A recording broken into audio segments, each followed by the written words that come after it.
않는 사람은 다 죽임을 당하여 멸절되리라. 아멘. 네, 11월 월상 예배 때 주시는 말씀은 교만에 속아 형제를 괴롭히지 말라 했습니다. 네, 매일 성경 맨 앞에 김병년 목사님이 묵상에 대해서 쓰면서 묵상은 안식이다 이렇게 하셨는데, 네, 김병년 목사님 저희 교회 사경에도 다녀가시고 참 좋으시잖아요. 그래서 이게 제가 이제 좀 읽어봤는데 그 시작을 좀 이렇게 하더라고요. 차가 아반떼 인가 봅니다. 네, 아반떼가 이렇게 연료가 닿으면은 연료를 충전하러 간다고. 특별히 경고등이 뜨면 그렇잖아요, 그렇죠? 주유든 전기 충전이든 충전을 하러 가잖아요.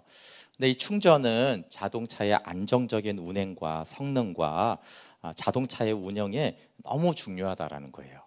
근데 어떤 좋은 차도 한 번 충전으로 영원히 달릴 수 있는 차는 없다라는 거죠. 왜냐하면 주유량이 정해져 있기 때문에 그렇습니다. 마찬가지로 한 번 충전으로 영원히 달릴 수 있고 살 수 있는 사람도 없는 거죠, 그렇죠? 그래서 우리가 한 번 주님의 은혜를 받고 주님의 말씀을 듣고 그 한 번 충전으로 갈 수 있는 거리는 제한돼 있다라는 거예요. 근데 이제 반드시 이게 차는 가다가 돈이 있든 없든 바쁘든 어쨌든 충전을 하든 연료를 보충하든 해야 되는데 우리의 영혼의 삶도 당연히 그렇다는 거죠. 사실 우리가 먹는 것도 그러는데, 그래서 연료 충전은 반복적으로 이루어져야 하듯이 그래서 묵상도 사실은 늘 반복되고 반복해야 하는 삶이다. 당연히 이제 만나도 하나님이 매일 반복적으로 계속 먹고 마시게 했다라는 것이죠. 그리고 묵상은 우리의 욕망을 멈추게 한다 이렇게 말하면서 하나님이 사람을 창조한 후에 가장 먼저 주신 선물은 안식.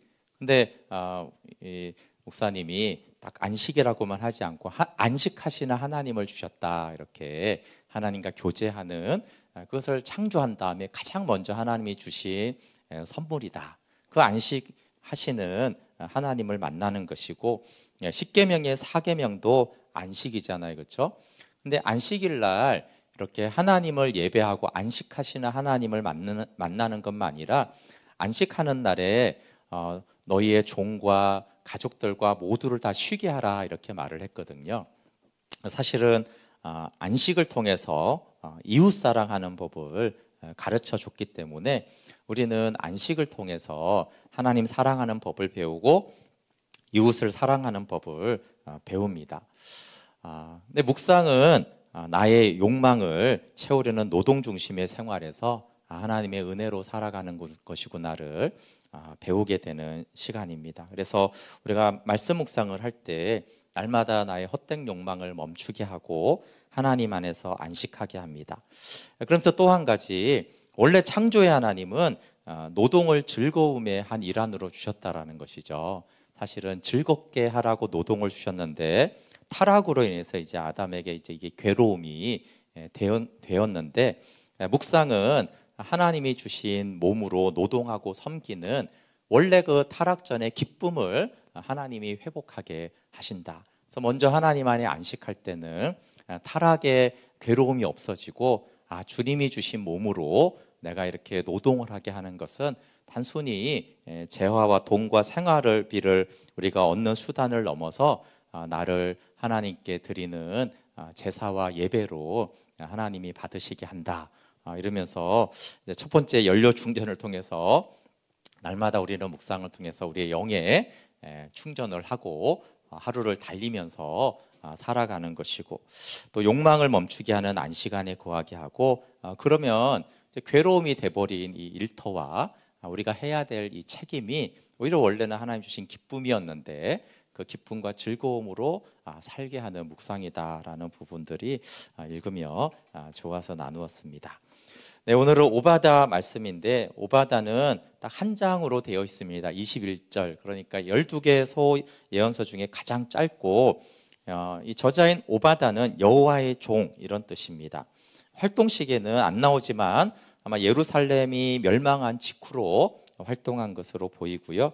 내용은 이제 크게 하나라고 말하면 에돔에 대한 심판이고, 마지막에 하나 더 추가되는 것은 이스라엘의 회복에 대한 말씀이 있습니다. 근데 이 에돔이 그냥 에돔으로 나오는 게 아니라 야곱의 형제 나라로 나옵니다. 야곱의 형제 나라. 네, 심판받은 이유는 두 가지로 나오는데 하나는 에돔의 교만입니다. 누구도 나를 끌어내릴 수 없다. 나는 안전하다. 나는 괜찮다. 그러니까 이제 뭐 두려워하시 필요가 없다라고 하나님을 두려워하지 않는 것이고요.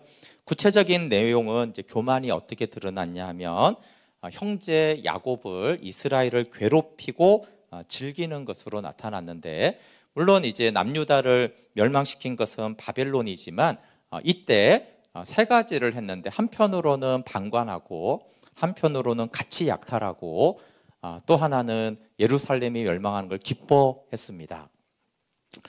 이것이 이제 형제를 괴롭히는 것인데, 원래 이제 형제 나라일 뿐만 아니라 시드기야 4년 이제 남유다의 마지막에 사실 바벨론이 너무 강대국이었기 때문에 가나안 이스라엘 주변 나라들이 모여가지고 예루살렘에서 회의를 합니다. 어떻게 하면 저 강대국 바벨론에서 우리가 벗어날까 회의를 하는데, 예레미야 27장에 보면 에돔이 여기에 참석합니다. 그런데 에돔이 신의를 저버리고, 원래는 유다와 에돔과 여러 주변의 나라들이 우리 한 동맹에서 저 바벨론에게 맞서자 이렇게 했는데, 배신을 해가지고 바벨론과 함께 동참해서 예루살렘과 남유다가 멸망하는데 돕고 또 그걸 기뻐합니다.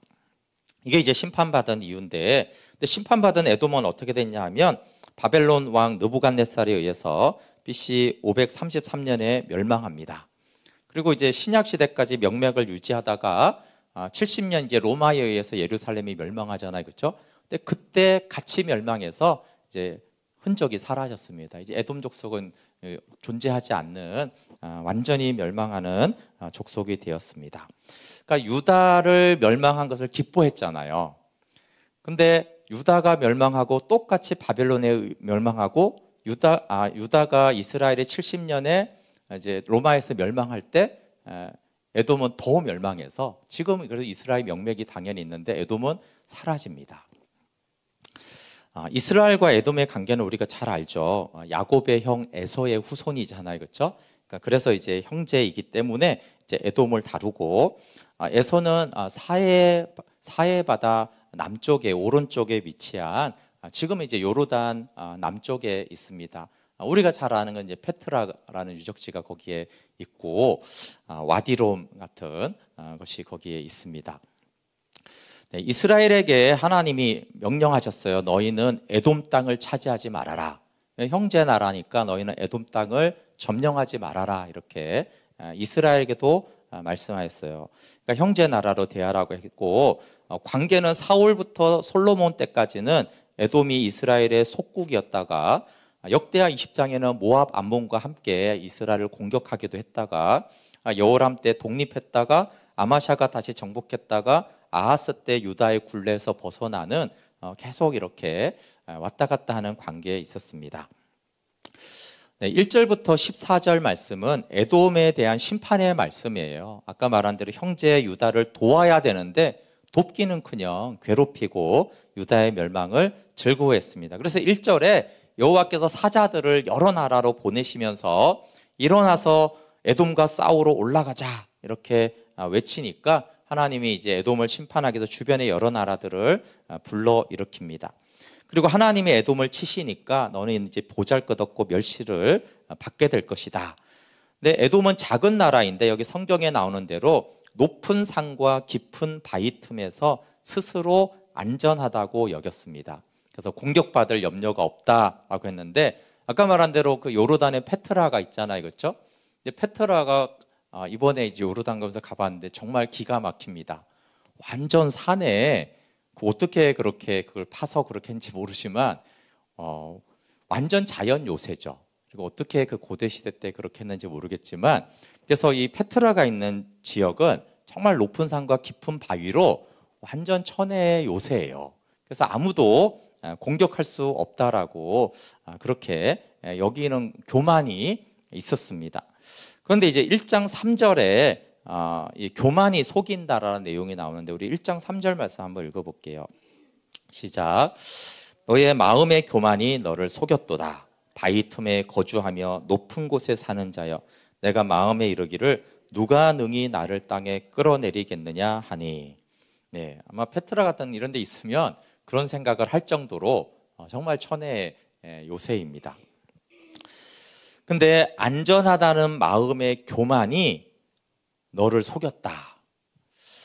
교만이 스스로를 속인다, 이렇게 말씀하세요. 그래서 이게 굉장히 중요한 말씀이죠. 누가 나를 속이는가라고 했을 때 첫 번째는 죄의 세력이 나를 속입니다.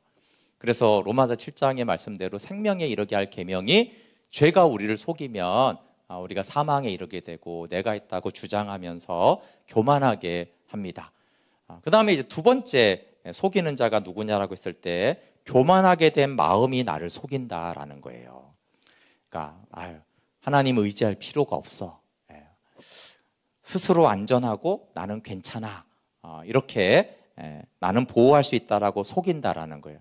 그러니까 우리가 속인다 그러면 남이 나를 속이는 건 잘 알잖아요, 그렇죠? 보이스피싱 이런 거 보면 섬뜩한데, 근데 남이 나를 속인다라고만 속인다라는 걸 생각하는데 성경은 죄의 세력이 나를 속이고 사탄이 나를 속이고 더 그 다음에 무서운 거는 나의 교만이 나를 속인다라는 거예요. 그 외부에 속이는 것들보다 더 위험한 것이 이제 사탄의 죄의 세력이고 우리의 교만이라는 거예요. 근데 이 에돔이 왜 교만했는지가 이게 중요한데, 이 교만이 어떻게 속이는지를 보면요, 아무 근거가 없는 게 아니에요. 객관적으로 속이고 상식에 근거해서 속입니다. 그러니까 정말 에돔은 정말 누가 봐도 여기에는 천의 요새라는 객관적인 요새가 있었어요. 그러니까 아무 근거도 없는데 나는 안전해, 나는 괜찮아, 이렇게 교만해진 게 아니라 정말 안전한 곳에 있었어요. 그리고 그 교만이 에돔을 속였습니다. 그럼 최근에 하마스가 이스라엘을 공격할 줄 누가 알았겠습니까? 근데 물론 이 역사적으로 훨씬 더 복잡한 내용이 있지만 아주 짧게 보면은 사실은 이스라엘의 강력한 국방력이 이스라엘을 안전하다고 속였을 수 있어요. 저 왜 생각 못했냐면 이스라엘의 국방력이 너무 막강하잖아요. 또 어디 감히 거기서 하겠느냐 그러는데 너무 막강하기 때문에 오히려 사실은 무방비에 가까운 그런 상태가 있었잖아요, 그렇죠? 그러니까 오히려 우리가 약하면은 굉장히 긴장했을 텐데 우리는 뭐 상대가 안 돼, 이렇게 한 것 때문에 사실은 그렇게 됐듯이 마음에 이런 교만, 안전, 객관적인 이유가 있기 때문에 오히려 속는 일이 많은데 에돔이 그랬다는 것이라는 거예요. 그래서 나를 속이는 것은 우리가 두려울 때도 여로보암처럼 속는데 또 하나가 교만할 때 우리가 내가 나를 속이는 것을 알 수 있습니다. 그러면 이 교만한 에돔을 하나님이 어떻게 심판하십니까? 하나님이 이렇게 말해요. 네가 독수리처럼 높이 오르고 별 사이에 깃들지라도 내가 끌어내리겠다. 그러니까 하나님도 인정하는 거예요. 그래, 너는 진짜 천의 요새 있구나. 누가 그 페트라 같은 그곳을 공격하겠느냐? 네가 독수리처럼 높이 올랐고 저 별들처럼 높은 곳에 그 아무도 못 내리잖아요, 그렇죠? 고대 시대 독수리를 어떻게 끌어내리려면 별을 어떻게 딸 거예요? 근데 하나님이 그런데 내가 너를 내리겠다라는 거예요. 내가 너를 추락시키겠다. 그러면서 이렇게 도둑과 강도가 들면 필요하고 흡족할 정도로 빼앗고 그친다라. 그리고 만약에 포도송이를 틀어가는 자가 침탈을 한다고 해도 몇 송이는 남는데, 근데 너는 완전히 망할 거야. 몇 송이도 남지 않고 완전하게 추락하고 모든 것을 빼앗기고 네가 감추은 보물까지 다 빼앗길 것이다. 그러면서 형제 유다가 멸망할 때 너는 그것을 멸망을 도왔고 이익을 취하고 기뻐했다라고 이렇게 말씀하시면서 심판의 도구를 소개해 줍니다. 1장 7절에 한번 같이 읽어볼게요. 도구들이 누군지 시작. 너와 약조한 모든 자들이 다 너를 쫓아 변경에 이르게 하며 너와 화목하던 자들이 너를 속여 이기며 내 먹을 것을 먹는 자들이 내 아래 함정을 파니 내 마음에 지각이 없음이로다. 네. 에돔이 두 가지를 의지했다는 것을 알 수 있어요. 하나는 바위 틈의 요새고 두 번째는 너무나 견고한 동맹들이 있었어요. 그러니까 교만할 만하죠. 우리는 한미 동맹을 우리는 잘 알기 때문에 사실 이 동맹을 통해서 안전하다 이러는 것들이 이해할 수 있잖아요. 근데 사실 이 말씀을 보면 그것도 하나님 의지하지 말라 그러는 거예요. 야, 미국이 동맹돼서 북한으로부터 우리는 안전하다, 어리석다라는 거예요. 그것은 하나님이 사자들을 에돔의 동맹국들에 보내서 1절에 그러니까 나라들의 천사들을 이렇게 보냈는데 그 나라들이 보니까 에돔의 동맹국들이에요. 그렇죠? 그 동맹국들에게 하나님이 천사들을 보내서 일어나 에돔과 싸워라 이렇게 하니까 어떻게 됐어요? 갑자기 그 동맹들이 에돔의 적이 돼버려서 에돔을 막 공격하는 거예요. 그러니까 믿고 의지했던 사람, 도와준다고 굳건하게 약속했던 사람들에 의해서 무너지는, 망하는 비참함을 에돔이 경험합니다. 더욱 비참하죠.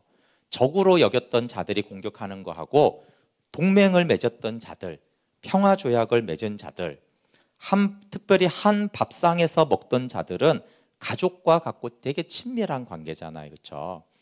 그런 친밀한 사람들이 하나님이 에돔을 심판하는 도구로 세우십니다. 그러니까 어떻게 되냐면 에돔이 누구를 괴롭혔어요? 형제 야곱을 괴롭혔어요. 그러니까 하나님이 누구를 통해 에돔을 심판하냐면 에돔의 형제들, 에돔이 의지하던 자들을 들어서 에돔을 치시는 것입니다. 그래서 하나님은 에돔이 바벨론을 도왔거든요. 근데 누구에 의해서 에돔이 망하냐면 그 바벨론에 의해서 망하는 거예요. 나는 바벨론을 도와가지고 바벨론 강대국이니까 그 힘입어서 같이 해갖고 그러면 바벨론이 나를 도와줄 줄 알았더니 처음엔 도와줬겠죠. 근데 그 바벨론에 의해서 에돔이 역사적으로 멸망합니다. 그런 다음에 아마 오늘 나오는 것은 바벨론에 멸망한 에돔을 주변의 동맹국들이 2차로 수탈하고 괴롭히는 내용 같아요. 그러면서 지혜자와 지각 있는 자와 용사들을 다 멸하겠다고 그래요. 그럼 고난이 오고 환란이 오면은 회복할 수는 있습니다. 그때 지혜자가 있으면 회복할 수 있어요. 그렇잖아요.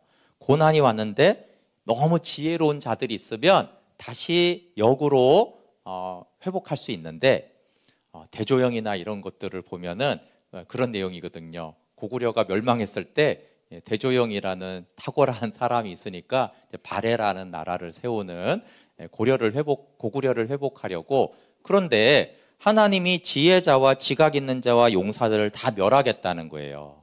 무슨 말이에요? 회복할 수 없다라는 거예요.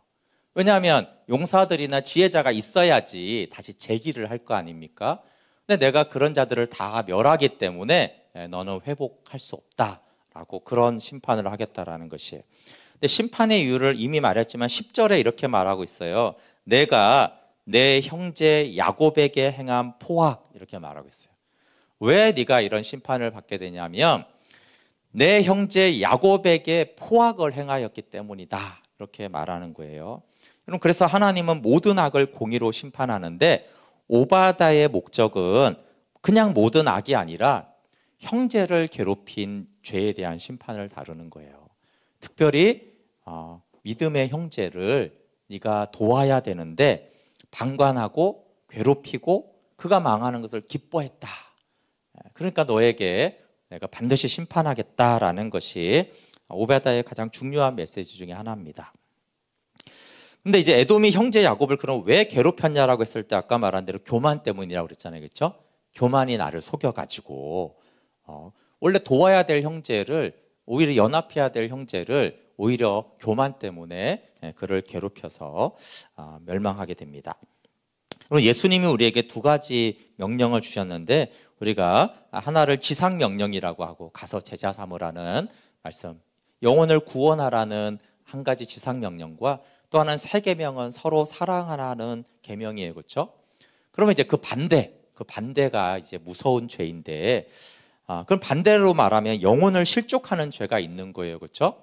그리고 서로 사랑하는 게 아니라 오히려 형제를 망하게 하고 괴롭히고 힘들게 하는 것이 이제 반대인데 누가복음 17장 2절에 예수님이 절대 하지 말라고 하는 것이 실족시키지 말라는 거예요. 17장 2절에 누가복음, 저가 이 작은 자 중에 하나를 실족해 할진대 차라리 연자 맷돌을 그 목에 매이우고 바다에 던지오는 것이 나으리라. 그래서 실족하는 죄를 범하지 말라고 그랬는데 이것이 당연히 그 형제 가운데 실족하게 하는 거잖아요, 그렇죠? 그래서 마치 이 에돔은 그렇게 한 것과 같은 거예요. 그래서 사실은 이제 에돔과 반대로 행하는 것이 당연히 형제니까 서로 사랑하라는 것이죠. 요한일서가 서로 사랑하라는 말씀을 굉장히 강조하는데, 그냥 요한일서는 영적으로 서로 사랑함으로 주 안에 거하게 됩니다. 영적으로 개인적으로는 것이고, 외부적으로는 어떠냐면 새 계명을 줄 때 너희가 서로 사랑하면 모든 사람들이 너희가 내 제자인 줄 알리라. 이 말씀은 무슨 뜻이에요? 전도를 말하는 것입니다. 여러분, 정말 저 사람들은 하나님의 사람들이야 라고 하는 것은 전도가 되는 걸 말하는 거예요. 사도행전 2장에 날마다 구원받는 자들이 더하잖아요. 모든 사람에게 칭송을 받으며, 그냥 칭찬한 게 이게 아니라 칭송을 받으며 구원받는 자들이 날마다 더하니라 한 것처럼, 저 사람들은 정말 예수님의 제자들이구나. 이 말은 그 서로 사랑하는 모습을 보게 되어지면 영혼들이 구원을 받고 전도가 되는 거예요. 그럼 당연히 반대가 있잖아요, 그렇죠? 서로 사랑하지 않고 미워하고 싸우고 교회가 그래요. 그럼 어떻게 돼요? 저것들은 도대체 하나님 뭐라고 하는 거야? 이렇게 비난으로 끝이는 게 아니라 전도의 문이 막히는 거잖아요, 그렇죠? 그것만이 아니라 오히려 교회 안에 있던 사람도 전도는 고사하고 뭐야 하고 이제 실족하고 떠나잖아요. 그러니까 서로 사랑하게 되어지면 내 영혼은 주 안에 거하게 되고 외적으로 구원받는 자들이 더하게 되는 거예요. 근데 이제 미워하고 이렇게 형제가 형제를 괴롭히고 고통받아도 모른 척하고 방관하고 막 망하면 좋아하고 잘 됐다. 그러면 나만 이제 잘 되네. 이렇게 하게 되어지면 영적으로 당연히 주님 밖에 있을 뿐만 아니라 전도의 문이 막히고 실족하게 되고 이런 일들이 일어나기 때문에, 그러니까 지상명령과 세계명은 너무나 중요한 것이고 그 반대가 오히려 구원을 못할 망정 실족하게 하고 서로 사랑하지는 못할 망정 서로 이제 미워하고 갈라지고 틈을 내면서 오히려 하나님의 나라를 방해하는 것에 대해서 내가 심판하겠다라고 말씀하세요. 그래서 오베아다는 모든 죄를 하나님이 공의로 심판하시죠. 그런데 특별히 믿음의 형제들에게 그렇게 하지 말아라 라고 강조하는 말씀입니다. 함께 기도하고 축도한 후에 각자 좀 기도하시고 돌아가면 되겠습니다. 하나님 아버지, 내 이웃을 내 몸과 같이 사랑하라고 했는데 특별히 믿음의 형제들을 사랑하는 서로 사랑의 계명을 새 계명으로 주셨습니다. 예루살렘 교회가 서로 사랑할 때 그때 모든 사람에게 칭송을 받으며 구원받는 자들이 날마다 더하여졌습니다. 주님, 그런데 우리가 연약해서 서로 사랑하지 못하고 오히려 갈라지고 상하게 하고 때로는 실족하게 할 만큼 그런 일들이 교회 안에 너무나 많고 또 나 또한 그런 역할을 하기도 합니다. 주님, 우리의 죄와 허물을 용서하여 주시고 하나님, 형제를 해롭게 하는 교만에 속지 않게 도와주시옵소서. 주님을 사랑할 뿐 아니라 서로를 사랑함으로 주 안에 거할 뿐만 아니라 많은 사람들을 주께로 인도하는 주님의 생명과 은혜의 통로되도록 역사하여 주시옵소서. 11월 한 달 동안 주님의 사랑이 더 풍성해져서 구원의 통로가 되도록 인도하여 주시옵소서. 혹여나 나로 인해서 상처 주고 실족한 영혼이 있다면 주님, 그 사람의 마음을 위로하여 주시고 회복시켜 주시옵소서.